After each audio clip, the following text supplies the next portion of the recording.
The wind swept through Maplewood, Ohio, carrying with it the scent of burning leaves and the first whispers of autumn. Outside the small, modest house, the trees were beginning to show the first signs of change.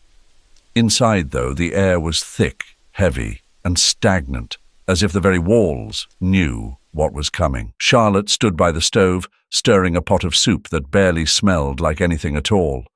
They had little left to eat, and what they did have, she stretched as far as possible. At 13, she'd learned too much, too quickly. How to ration food, how to care for Sophie and Jack, and how to keep the house running while the world crumbled around her. From the corner of her eye, Charlotte glanced at her mother, Mary, lying on the worn couch, her once strong frame now thin and fragile. Mary's breaths came slow, deliberate, as if each one was carefully measured to make it last.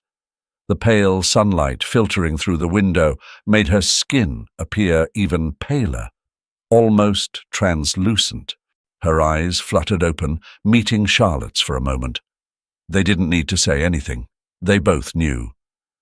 "Charlotte, honey, come here for a second," Mary rasped, her voice barely a whisper, but strong enough for Charlotte to hear from across the room. Charlotte wiped her hands on her apron and made her way over. Each step felt heavier than the last. She knelt beside the couch, her heart pounding in her chest. Mary reached out a trembling hand, and Charlotte took it, feeling how cold it was, despite the warmth of the room. Mary's fingers barely curled around hers. "Is it time for your medicine?" Charlotte asked, trying to keep her voice steady, as though they were having a normal conversation. She already knew the answer, but she needed to ask something, anything to fill the silence. Mary shook her head slightly, her breath shallow. "Not yet. Soon." Her eyes wandered, unfocused for a moment, before returning to Charlotte's face. "You're doing so well. Taking care of them." "I know it's hard." Charlotte swallowed, her throat tight. She didn't want to hear this. She didn't want the responsibility of holding this family together, not at 13, not like this. But she couldn't say any of that. Instead, she nodded, the weight of her mother's words settling deeper into her chest. "They're good kids," Charlotte said, her voice soft. "Sophie. She's been helping with Jack. She keeps him busy." Mary smiled weakly, a small, sad smile that didn't reach her eyes. "Sophie's a sweetheart. You both are." The words hung in the air for a moment before the room was filled with nothing but the sound of Mary's breathing, shallow and uneven. Charlotte bit the inside of her cheek, fighting back tears. She couldn't let herself break down. Not now. Not in front of her mother. "I don't know how long I've got, Charlotte," Mary finally said, her voice barely audible, almost a sigh. "But you're strong. I need you to be strong for them. Can you do that?" Charlotte's heart twisted. She wanted to scream, to say she wasn't strong, that she was just a kid who didn't know what to do. But Mary's eyes were pleading, searching for reassurance that Charlotte didn't feel ready to give. "I will," Charlotte whispered, the words catching in her throat. "I'll take care of them." Mary's eyes softened, a flicker of relief passing over her face. She squeezed Charlotte's hand, or at least tried to. "Thank you, baby." For a moment, Charlotte just knelt there, holding her mother's hand, as the light outside dimmed and the shadows in the room grew longer. Sophie's quiet giggles from the other room barely broke through the heavy silence, a reminder that life continued outside this space, even as it was slowly leaving inside. The morning light crept into the small bedroom, casting a pale glow over the walls. Charlotte stood at the foot of the bed, her hands clenched at her sides, staring at the still figure of her mother. The air in the room was thick, unmoving. "Mom," she called softly, though she already knew. Her mother's body lay still, her chest no longer rising and falling with the soft rhythm of breath. The lines on her face, once worn with exhaustion, were now frozen in a peaceful, empty stillness. Charlotte moved closer, her hand trembling as she reached out to touch her mother's arm. It was cold. Too cold. She pulled her hand back as if she'd touched something burning. The room seemed to grow smaller, the walls closing in around her. Her chest tightened, and for a long moment she couldn't breathe. Then the tears came, sudden and unstoppable. She dropped to her knees beside the bed, her body shaking with silent sobs. Mary was gone. Charlotte's mind spun in circles. How could she do this without her? How could she keep Sophie and Jack safe now? But the weight of the grief pressed those thoughts away, and all she could do was cry, her face buried in the sheets that still held the faintest trace of her mother's scent. She didn't know how long she stayed there, but eventually the sound of small footsteps padding across the floor reached her. Sophie appeared in the doorway, clutching her ragged stuffed bear to her chest. "Is Mommy still sleeping?" Sophie asked, her voice soft and curious. Charlotte wiped at her eyes quickly, standing and straightening herself. "Yeah," she whispered, her voice thick. "Mummy's still sleeping." Sophie looked confused for a moment, but didn't ask more. She simply nodded and shuffled back down the hallway. Charlotte stood frozen, watching her sister disappear, wondering how she would ever explain what had happened. The news of Mary's passing spread quickly through the small community of Maplewood. Aunt Maggie, the neighbor who had always helped out whenever she could, was the first to arrive at the house. She didn't say much when she saw Charlotte's swollen eyes or the hollow look on her face. Instead, she just wrapped her arms around Charlotte in a tight embrace. "We'll get through this, sweetheart," Maggie whispered. "We'll get through it." The funeral was quiet, simple. Maggie took care of most of the arrangements, making calls to the local funeral home and gathering some neighbors to pitch in for food. Charlotte stood by her mother's grave, her fingers gripping Sophie's hand tightly, while Jack played in the grass nearby, blissfully unaware of the sorrow that hung in the air. Sophie was quiet, too quiet for a child of 7.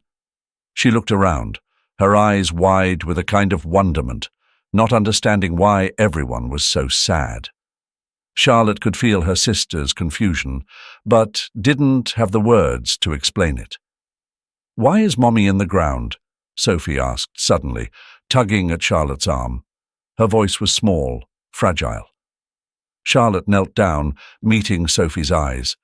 She wanted to say something comforting, something that would make sense to a child, but all that came out was, "Mummy's gone, Soph." Sophie frowned. "Is she coming back?" Charlotte bit her lip, holding back the wave of emotion that threatened to break free. She shook her head. "No, she's not." For a long moment, Sophie just stared at her, then turned her gaze back to the grave. "But I want her to come back." "I know," Charlotte whispered, hugging Sophie tightly to her chest. "I do too." Days passed, but the house didn't feel like home anymore. Every corner seemed to whisper Mary's name, the air heavy with her absence. Charlotte moved through the motions, cooking, cleaning, making sure Sophie and Jack were fed and cared for. But each task felt hollow, like she was simply going through the steps of someone else's life. Jack, on the other hand, didn't seem to notice the change.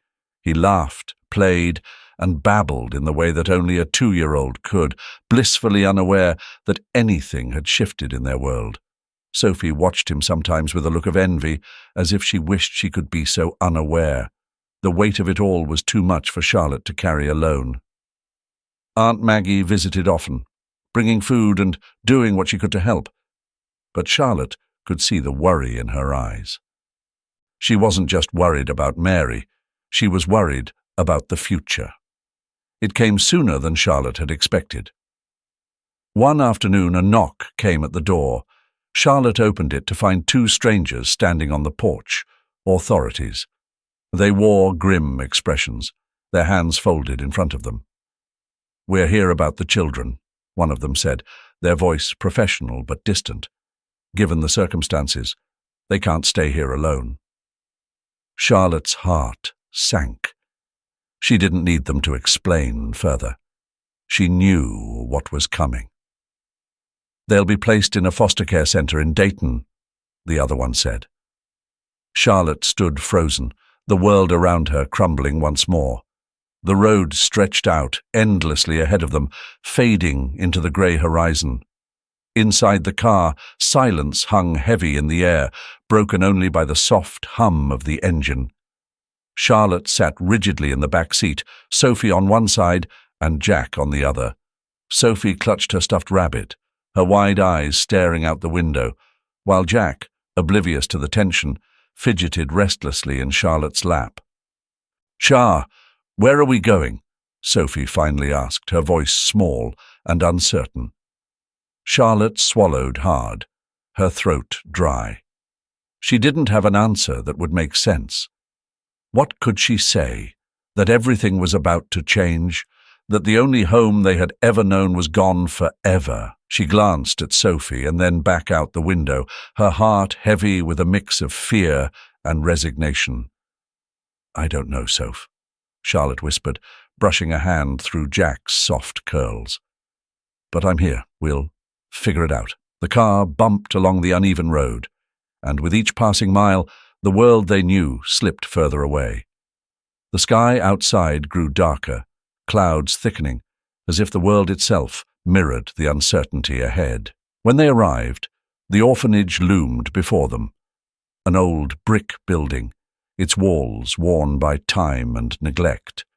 The windows were dark, and the faint smell of dampness clung to the air. Charlotte stepped out of the car, clutching Jack tightly, as Sophie followed close behind. They were led inside, down long, cold corridors lined with faded tiles. The place felt sterile, as if no real life had ever thrived here. Inside, the smell of disinfectant was overpowering. The sound of distant footsteps echoed off the walls, and Charlotte felt a shiver run down her spine. The orphanage was nothing like their home. It was impersonal, detached, a place for lost things, not for families.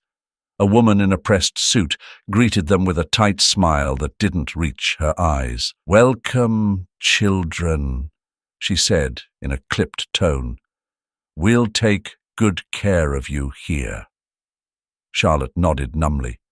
The woman's words didn't feel like comfort. They felt like the end of something important, something she couldn't name. She could feel Sophie's fingers slipping into her hand, a quiet plea for reassurance. "Everything's fine," Charlotte murmured, squeezing Sophie's hand gently. But even as she said it, she wasn't sure she believed it. The days at the orphanage blurred together. Each morning was the same. A long line of children waiting in the hallway for breakfast, the clatter of trays in the dining hall, the same stiff beds and two bright lights that never dimmed enough at night. Charlotte tried to keep busy, tried to take care of Sophie and Jack the way she always had. But it was harder here.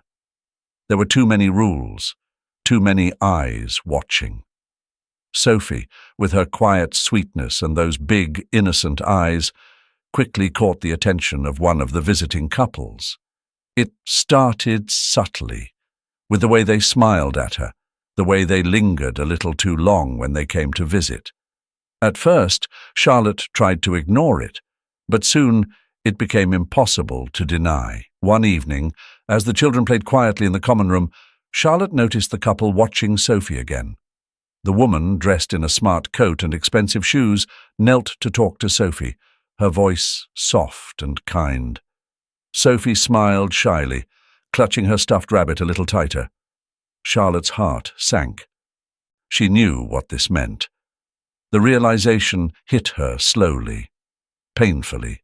Sophie would be taken away, just like their mother. Another piece of their family would be lost. Days passed, and the couple's visits became more frequent. Charlotte watched helplessly as the connection between them and Sophie grew stronger. The couple brought toys and treats, little tokens of affection that Sophie accepted with wide-eyed wonder. She didn't understand what it all meant, not fully. But Charlotte did. Then came the day. The day the couple arrived with the final papers, the day they took Sophie by the hand and led her out the front door. Charlotte stood frozen, watching through the window as the car pulled away, Sophie's small figure disappearing into the distance. Jack was still there, too young to grasp the full weight of what had happened, but Charlotte felt the loss like a heavy stone pressing down on her chest. She was alone now, with nothing but her memories of what once was. The door to the orphanage clicked shut behind her. The days blurred into one another, a quiet monotony of grey walls and routine tasks. Charlotte had grown accustomed to the orphanage's cold orderliness, the sound of echoing footsteps in the hallways and the way the light never quite reached the corners of the rooms. But amidst all that sterility, there was Jack. He was the one piece of her old life she still held on to, the last connection to a world that had once felt like home. Jack, barely 3, clung to her wherever they went. He toddled after her, his small hand always searching for hers, his eyes wide and trusting. Charlotte had become his world, his protector, his mother. Every night she tucked him into bed, his round cheeks resting against her arm as she told him stories, her voice soft in the dimly lit dormitory. "Tell me about Mama," Jack would whisper, his voice thick with sleep. Charlotte would hesitate, her throat tightening, but she would always begin. "Mama loved us very much," she would say.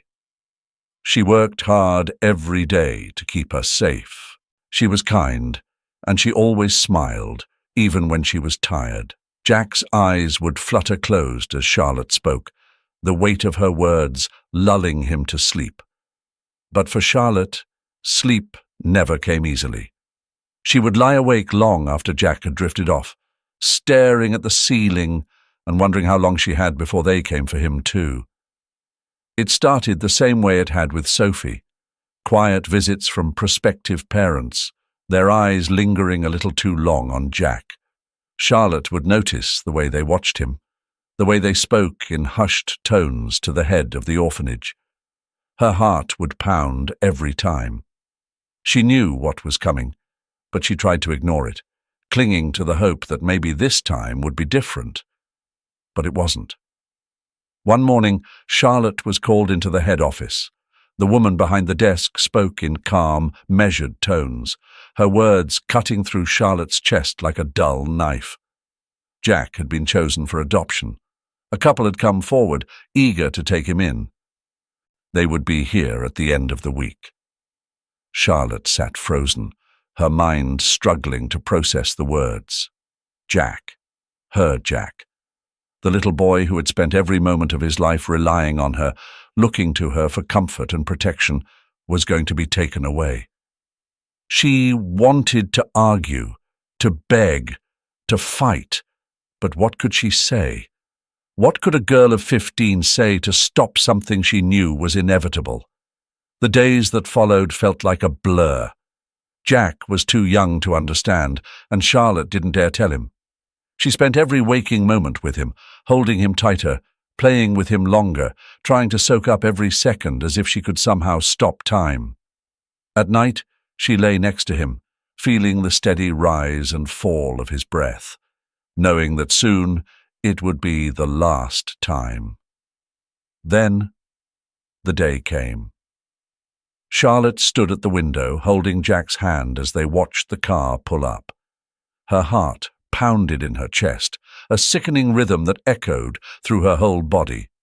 Jack tugged at her hand, looking up at her with a smile, oblivious to what was happening. "Char, are we going on a trip?" he asked, his voice bright with excitement. Charlotte swallowed hard, her throat thick with the words she couldn't say. "Not this time, Jack," she whispered. She knelt down, pulling him close, her hands gently framing his small face.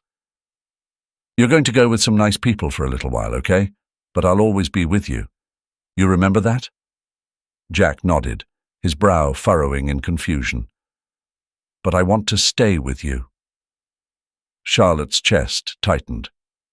"I know," she said, her voice barely holding steady. "I know, buddy." The couple arrived, all warm smiles and reassuring words, but Charlotte barely heard them. She stood frozen as they knelt to greet Jack, coaxing him towards the door. He hesitated, glancing back at Charlotte, and for a moment she thought he might run to her. She wanted him to. She wanted to hold him and never let go. But he didn't.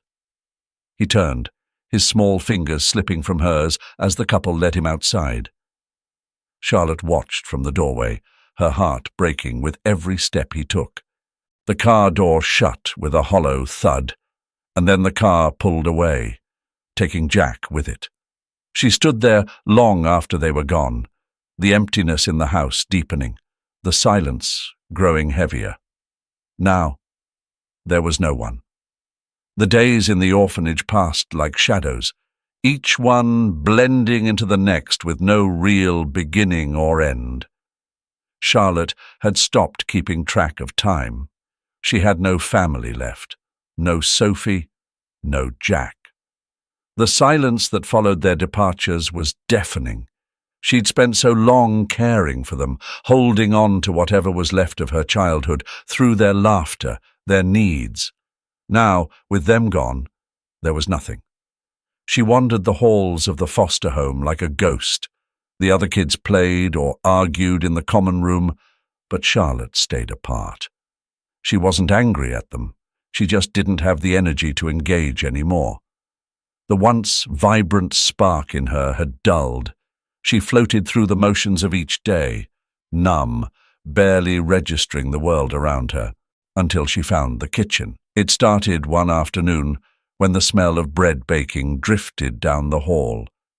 Charlotte hadn't realized how much she missed the familiar comfort of cooking, the way it had made her feel connected to her mother, to something real. She wandered into the kitchen, drawn by the scent, and found the staff prepping for dinner. Without thinking, she grabbed a cutting board and started chopping vegetables. Her hands moved automatically, like they remembered things she'd long forgotten. The staff didn't stop her.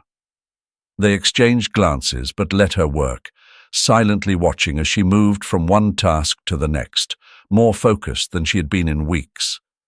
After that, Charlotte spent more and more time in the kitchen. The cold, sterile feel of the orphanage didn't bother her as much when she was there. In the kitchen, surrounded by the clatter of pans and the steady rhythm of chopping, she felt grounded again, like she was finally able to breathe. Cooking became her way of coping, her way of finding meaning in the emptiness that followed her every step. She started experimenting, adding her own touches to the meals served to the other kids. Nothing big, just small tweaks. More spices here, a new sauce there. The staff noticed. They started letting her take on more responsibility, giving her free rein in the kitchen after school hours. It wasn't much, but it was enough to give Charlotte a sense of purpose, something she hadn't felt since her family was taken from her. Then one day, everything changed. One of the staff members, a quiet woman named Mrs. Taylor, handed Charlotte a flyer. "There's a local cooking competition in the city next month," she said, her voice calm but encouraging. "I thought you might be interested." Charlotte blinked at the flyer, her fingers brushing the glossy paper. It was a small competition, a chance for amateur cooks to showcase their skills. The winner would receive a scholarship to study at a prestigious culinary school in New York. Charlotte's heart skipped a beat. New York. It felt like another world entirely, a place so far removed from the small, confining existence she had known. But could she do it? Did she even deserve to try? The idea of stepping outside the orphanage, of testing herself in the real world, felt overwhelming. She had spent so long retreating into herself, hiding in the kitchen, that the thought of competing, of standing in front of people again, seemed impossible. Yet something inside her stirred. For the first time in a long while, Charlotte felt a flicker of hope, small but persistent. Maybe this was her way out. Maybe this was her chance to rebuild something, to finally move forward. The weeks leading up to the competition were grueling.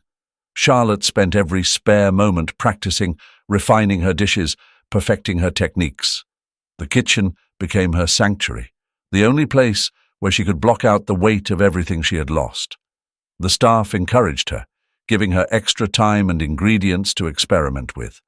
Mrs. Taylor even arranged for her to shadow a local chef, giving her a taste of what life outside the orphanage might be like. Finally, the day of the competition arrived. Charlotte stood nervously in the kitchen arena, surrounded by other contestants, each one focused on their own creations. The noise, the clanging of pots and pans, the rush of adrenaline, it all felt surreal. But as she worked, Charlotte felt something shift inside her. This was where she belonged. Her dish, a simple but elegant take on her mother's favorite recipe, earned her praise from the judges. And when they announced the winner, Charlotte could barely believe her ears. She had done it. She had won. The scholarship to New York was hers. For the first time in what felt like forever, Charlotte allowed herself to smile. The path ahead wasn't clear, and she knew there would be challenges. But for the first time, she saw a way out, a way to reclaim her life, her future. The city of New York had a way of swallowing people whole. The streets, alive with a constant hum of activity, stretched endlessly between towering skyscrapers, their glass facades reflecting the relentless pace of life. Amidst this urban maze, Charlotte moved quietly, blending into the kitchen of one of the city's top restaurants. She had fought hard to earn her place there, but each day felt like a battle against exhaustion, a test of endurance. The kitchen was always loud, shouts, the clang of pans, orders flying from one end to the other. Charlotte worked the grill, her arms aching from the relentless heat, her body moving on autopilot. It was hard, grueling work, but she didn't complain. She didn't have the luxury. New York was unforgiving, and she knew she had to prove herself over and over again just to survive. The hours were long, stretching well into the night, and the pay wasn't much, but it was something. It kept her here, gave her a chance to keep searching. Every spare moment, when she wasn't preparing meals or cleaning up, Charlotte would go online, looking for anything, any trace of Sophie or Jack. She scoured adoption records, browsed old archives, checked every possible lead. But the city was vast, and the trails cold. Weeks turned into months, and every search felt like a dead end. She would return home each night, fingers sore from scrolling, eyes burning from staring at the screen, only to collapse into bed with nothing to show for her efforts. Still, she couldn't let go. The thought of her siblings, where they were, how they were doing, never left her mind. She imagined Sophie, now grown, maybe living somewhere nearby, perhaps even walking the same streets. She thought of Jack, older now, though she still pictured him as the small boy who had clung to her hand. The city held millions of stories, but hers always circled back to the two missing pieces of her family. Meanwhile, across city, Sophie sat in her office, surrounded by the trappings of success. She had built a life in New York, a good life. Her career in business had taken off, and on paper, everything seemed perfect. But as the years passed, the sense of something missing grew stronger. Her days were filled with meetings and deadlines, and though she was good at what she did, there was a hollowness that followed her. It was an ache that no amount of professional achievements could fill. Sophie still remembered Charlotte's face. sharp, protective, always watching over her. The memory of her sister had faded over time, but it had never disappeared. It lingered, especially in the quiet moments, late at night when the city noise died down and there was nothing left to distract her. Sophie had been too young to fully understand what happened back then, but now, as an adult, she felt the weight of those missing years more deeply. One evening, as Sophie sat by her window, staring out at the skyline, she felt the tug of that old, familiar question. Where is she? She had spent years suppressing it, pushing it aside in favor of her career, her life.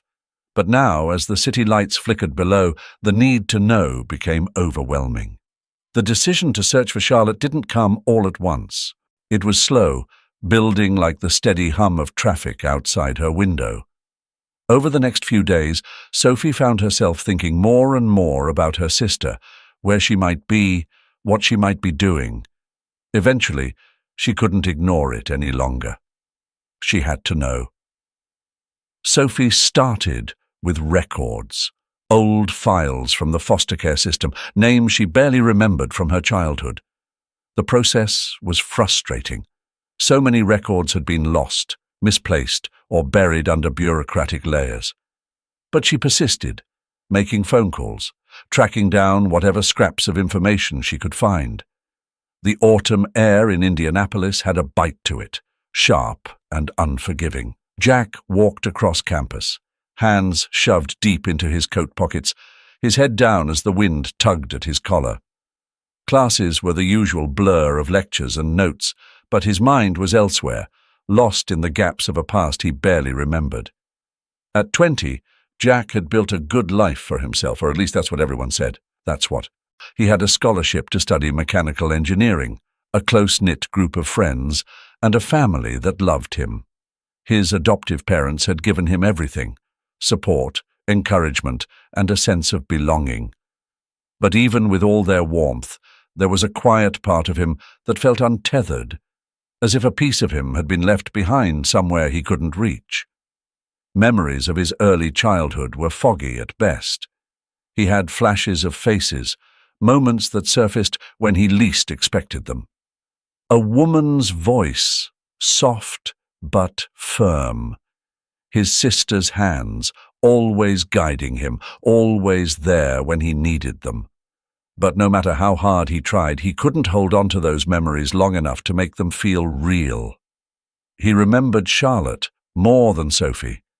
Charlotte, who had been like a second mother to him, though the details were fuzzy.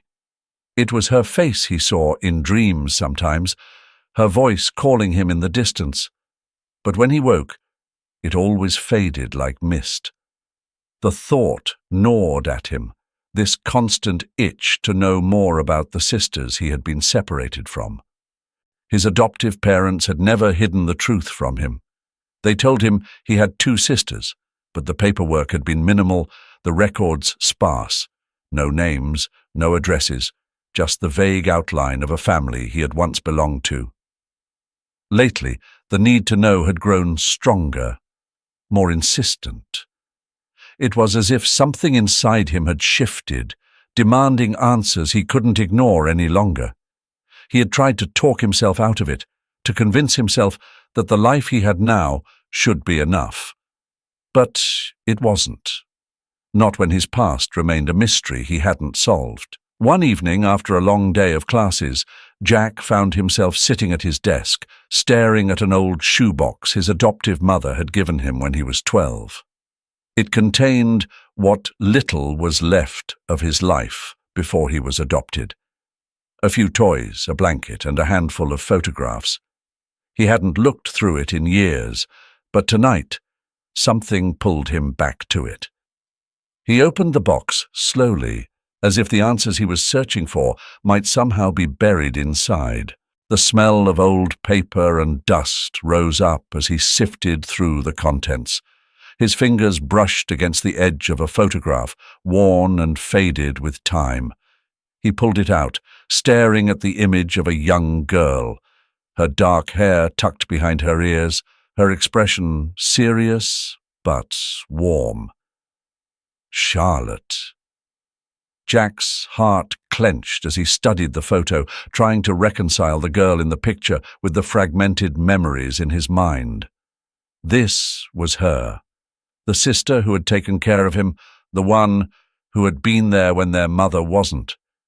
He couldn't remember the last time he'd seen her face so clearly. The back of the photograph was blank, no clue as to where or when it had been taken. But it was a start.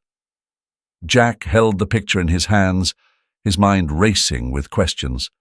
Where was she now? Was she still looking for him? And Sophie? What had happened to her? He knew then that he couldn't wait any longer. He had to find them. The need to understand his past, to connect with the sisters he barely remembered, was too strong to ignore. He had always felt the emptiness, but now he knew what was missing. Clutching the photograph, Jack made a decision. He would start searching, even if it led nowhere, even if it took years. He couldn't keep pretending that the life he had now was enough, without knowing where he came from, without knowing Charlotte and Sophie's fates. The next step was clear. He would track down every lead, search every record, follow every thread, until he found them. It was the only way he could feel whole again. Jack was scrolling through his phone in his dorm room late one night, half distracted by a study deadline. The screen's light illuminated the dark room as he absently flicked through articles and social media posts. He hadn't intended to dive into his past tonight. Those were thoughts he usually kept buried, but something about his recent search for Charlotte had brought it all back to the surface. He had spent hours on forums, searching records, even scanning social media posts, but there had been no real leads, nothing that brought him closer to her. That was until tonight. A post caught his eye, a simple blog entry linked in a forum dedicated to reunifying families separated by the foster care system. The title seemed innocuous enough. Looking for a sister lost in foster care. Something tugged at Jack as he clicked on the link. The post was from a woman named Sophie, and as Jack read, the hairs on the back of his neck stood on end. She was describing memories that sounded too familiar to be a coincidence. Being separated from an older sister when she was around 7, having a younger brother she hadn't seen since. A sister who had taken care of them both, and a fragment of a memory of a vegetable soup recipe that had come from their mother. It felt like a mirror to his own story, down to the smallest details. His heart began to race as he scrolled to the bottom of the post, where Sophie had written, "If any of this sounds familiar, please reach out. I've been searching for years." Jack didn't hesitate. His hands trembled as he typed out a reply. "I think I'm your brother. My name is Jack. I was adopted and grew up in Indiana. I've been searching for my sister too. Can we talk?" The next few hours passed in a blur of messages. Sophie responded almost immediately, and soon they were exchanging details that made it clear. This was real. They shared stories, memories of the same house, the same routines Charlotte had kept for them. Jack sent her a photo he had kept, the one of Charlotte, standing by the kitchen, her face serious but warm. Sophie's reply was quick, her words tinged with disbelief. "That's her. That's our sister." For the first time, Jack felt the pieces of his past falling into place. He had found Sophie, the sister he barely remembered but had always wondered about. The emotional weight of it was overwhelming. Sophie was equally shaken, her messages becoming more frantic, more determined. "We have to find her," Sophie wrote, as if the thought had just occurred to her. Jack nodded to himself, typing back quickly. "We do. I won't stop until we do." They decided to meet in person, to plan the next steps of their search. With Sophie's persistence and Jack's resolve, they knew they couldn't stop now. Charlotte was out there, and they were closer than ever to bringing their family back together. The kitchen was Charlotte's sanctuary, a place where time slowed and the world outside became distant. In New York, she had found her rhythm among the clang of pots, the hiss of steam, and the steady rhythm of chopping knives. She had climbed her way from prep cook to sous chef in a kitchen known for its exacting standards. Every dish was precise, every plate a reflection of her discipline and dedication. But no matter how many hours she poured into her work, no matter how many accolades she received, there was always something missing. Charlotte wiped her brow with the back of her hand as she finished plating the last dish for the evening service. The restaurant's dim lights reflected in the perfectly composed plates, but she couldn't quite shake the nagging sense that something was off. The praise, the success, it all felt hollow at times. There was an emptiness she carried with her, a void that no amount of culinary success could fill. When she was in the kitchen, moving with the fluid grace of someone who had mastered her craft, she could almost forget. Almost. But late at night, when the buzz of the restaurant had quieted, and she was alone, the memories returned. The faces of Sophie and Jack haunted her. She had no idea where they were, if they were safe, if they even remembered her. Her career had taken off, that much was clear. Her talent in the kitchen had not gone unnoticed, and soon enough, invitations came pouring in. Cooking segments on local television, offers to host events, even the possibility of starting her own restaurant.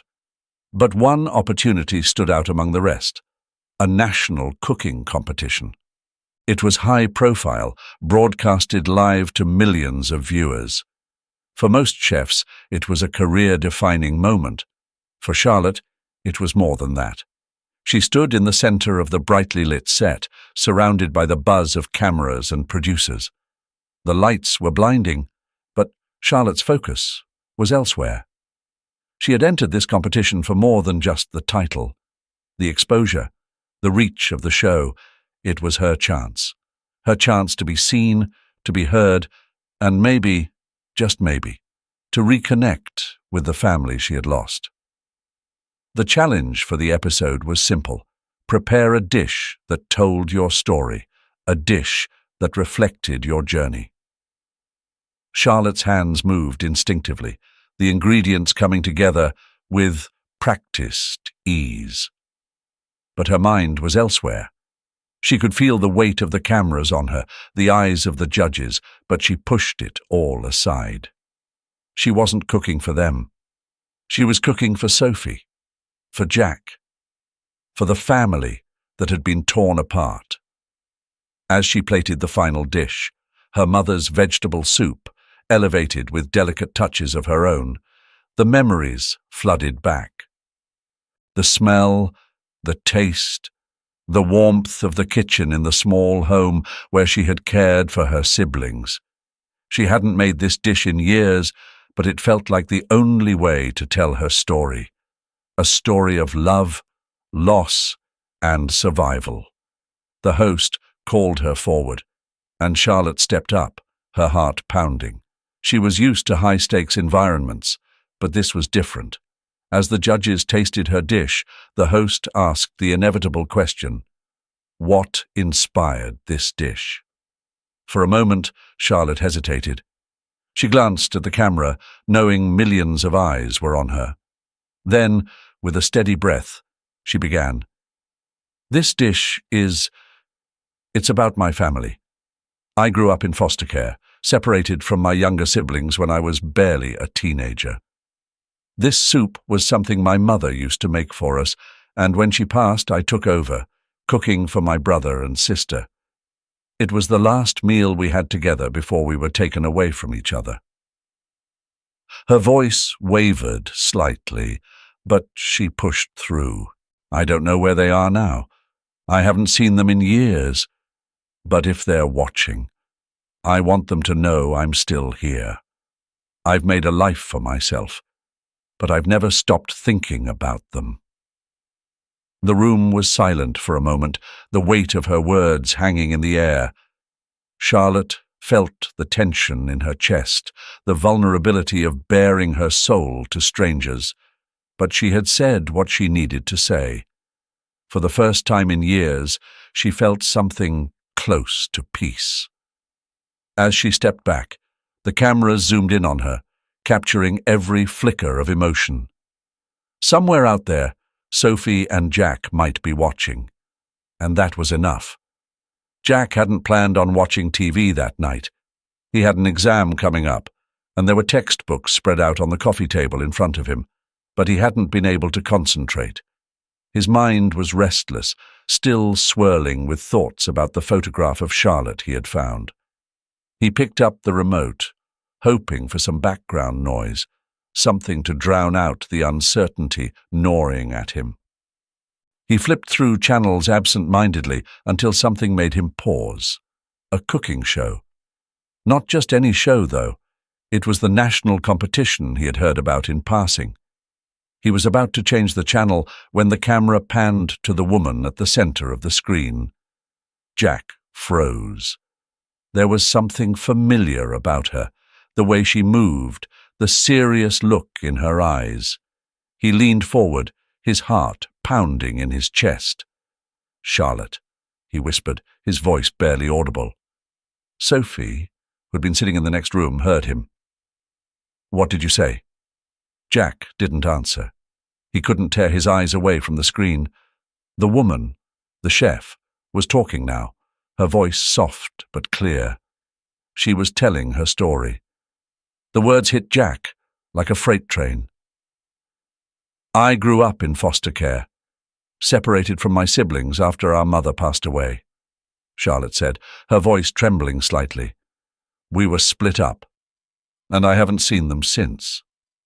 I don't know where they are, but if they're out there, I hope they're watching." Sophie was already standing behind Jack, her eyes wide with shock. "Jack," she said, her voice tight with emotion. "It's her. It's Charlotte." Jack nodded, barely able to breathe. The memories flooded back, the sound of her voice, the way she had always looked out for them. There was no mistaking it. The woman on the screen was their sister. "We have to go," Sophie said, her voice urgent. "Now." They didn't need to discuss it. The decision was already made. Within minutes they were in the car, speeding down the highway toward the television studio. The drive was a blur, their minds racing faster than the car itself. Every second felt like an eternity. Jack kept glancing at Sophie, who clutched the photograph of the three of them in her hands like it was a lifeline. "What if we're too late?" Jack asked, his voice tight with anxiety. "We won't be," Sophie replied, her voice steady. "We're going to see her." The studio was a maze of security and bright lights, but neither Jack nor Sophie noticed. Their hearts were pounding, adrenaline coursing through their veins as they pushed their way toward the stage. They had to see her. They had to. Inside, the show was still going on. Charlotte was standing at the front, waiting for the judges to deliver their verdict. But she looked distracted. Her eyes scanned the audience as if she were searching for something. Someone. Jack and Sophie stopped at the back of the room, their breath catching in their throats. There she was, the woman they had thought about every day. The woman who had been lost to them for so many years was standing right in front of them. "Charlotte!" Jack shouted, his voice breaking through the noise of the crowd. Charlotte's head snapped up, her eyes locking onto his. For a moment time seemed to stand still. The noise of the audience faded into the background, and all she could hear was the pounding of her own heart. She blinked, as if she couldn't trust what she was seeing. Sophie stepped forward, holding up the photograph, her hand shaking. "It's us," she called, her voice cracking with emotion. "We found you." The photo was all it took. Charlotte's face crumpled, her hand flying to her mouth as tears spilled down her cheeks. She stepped off the stage, her legs weak beneath her, and ran toward them. Jack and Sophie were already moving, pushing through the rows of seats, their eyes locked on their sister. When they reached each other, the three of them collapsed into an embrace, their arms tangled together, holding on as if they might lose each other again if they let go. Charlotte sobbed into Jack's shoulder, her tears soaking into his shirt. Sophie clung to them both, her breath hitching with the force of her emotions. "I thought I'd lost you," Charlotte whispered, her voice choked with tears. "I thought I'd never see you again." Jack tightened his hold on her, his own eyes wet. "We've been looking for you, Charlotte. We've missed you so much." Sophie couldn't speak, the lump in her throat too large. She just nodded, tears streaming down her face as she buried her head in Charlotte's shoulder. They stood like that for what felt like forever, the world around them disappearing, the years of separation melting away in the warmth of their reunion. Finally, Charlotte pulled back, wiping her eyes, though the tears kept coming. She looked at them both, taking in every detail, the way Jack had grown taller, the way Sophie's eyes still,